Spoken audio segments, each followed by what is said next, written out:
Let's see if we can get a little more life in that. Good morning, Eagles. Thank you.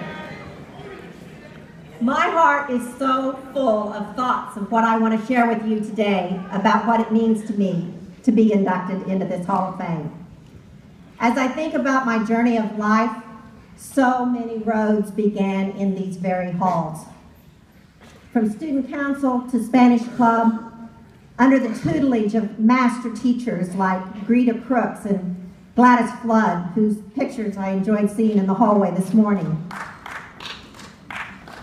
Del City High has placed a stamp that has been permanently etched in my very core being.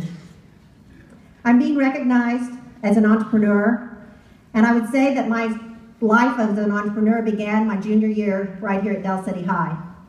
My best friend, Margene Griffin, and I went to Midwest City Hospital to volunteer. Now, Margene knew from the time she was probably in middle school that she wanted to be a nurse. And she did go on to have a career in nursing.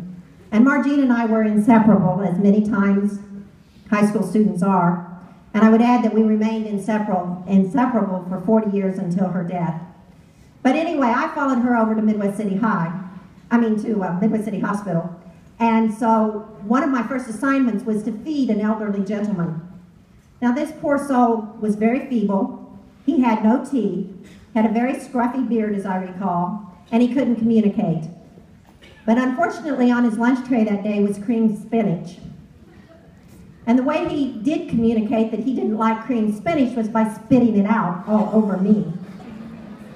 So I promptly made my way down to the director's office and told her I thought I needed to quit because I couldn't handle that. And she said, "Would you like to work in the gift shop?"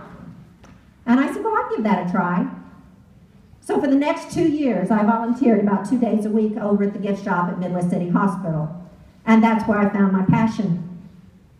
Because I found out that I happen to love counting money. So when I got to my shift, I would take the drawer and count how much was there to confirm that it was correct. And then I would have my daily sales, and at the end of my shift, I again recorded the amount that was in my drawer.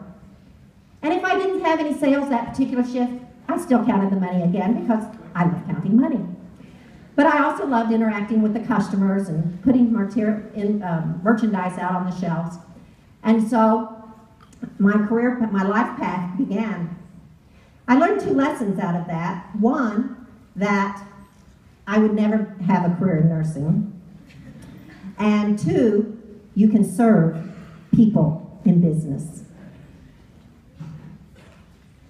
So one thing that might not have been obvious is that it actually took me 27 years to finish my formal education and get my degree. Some might think I lived my life backwards because before going to college, I married my husband and had my family. My husband and I co-founded a business, and along the way, we made and lost a fortune. So it was at 40 years old that I went back to school to finish my college degree. My family left Oklahoma and moved with me so Mom could go to school. I learned a lot about life doing that. One of the things that I came to realize is that the content of what you learn in college really isn't the most important part. The most important thing I think I took away is how to learn, and how to question. And how to ask questions to get to the answers that you need and want. To question your own ideals, your own assumptions, your beliefs, even sometimes your values and things that you consider to be facts. Because in the course of asking those questions and questioning those deeply rooted concepts, you find out what your truth is. You know, I really do. I'm not so old, but what I remember sitting where you are.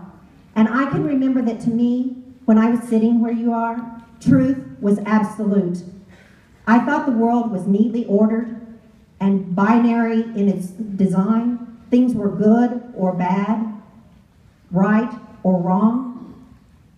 One of the other things I have learned is that there typically is no one right answer for any problem that might come up.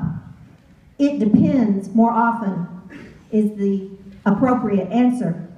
It depends on the question that it was asked. And going again back to asking questions. What was the best question to get the information that you needed to gain?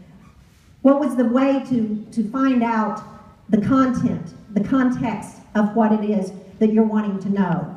These things make a difference in the answers we get. And so many times when we think there is one right answer, we end up creating a lot more problems by virtue of the answer that we come up with. And if you need evidence of this, just look at our National Congress and the way they can come up with one solution that creates 10 problems.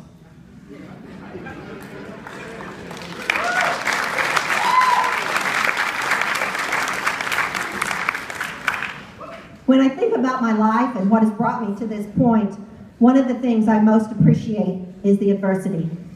My mom is with us today, and if you all don't mind, may I ask her to stand? I want you to see what 81 years young looks like when it's really, really pretty. She's right out there.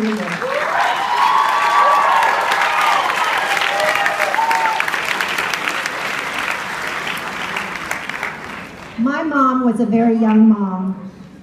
She had 2 children, no husband, never got any child support, and had to make ends meet. Somehow or another, she managed to keep food on the table, clothes on our backs, and a roof over our head. And along the way, she taught us what it takes to get through life, and that you just take whatever comes your way and you keep on going. And that has served me well all my life. When I was 30, I was a millionaire. And that was a really nice place to be. When I was 35, I was completely broke. We'd lost everything, including our home. When you've gone through a business failure like that, and you are the business, it's very difficult to separate that failure from yourself as a human being. But that business failure is what took us to Stanford. It's what moved us to Silicon Valley. It's what helped me earn my undergraduate degree and my master's degree and to start my current business. So just as there are no right and wrong, or very few right and wrong answers to questions in life, there are very few right and wrong paths in your own journey. Life takes twists and turns and missteps. And when you find that what you're doing doesn't work, back up, turn around, go around, hop over, find what works for you. You know, many times it's been said that life is not about the end result, it is about the journey. And I'd like to leave you with a quote, some words from Hunter S. Thompson. And I'm going to read these because I think they are so eloquently penned that I don't want to take a chance of messing them up.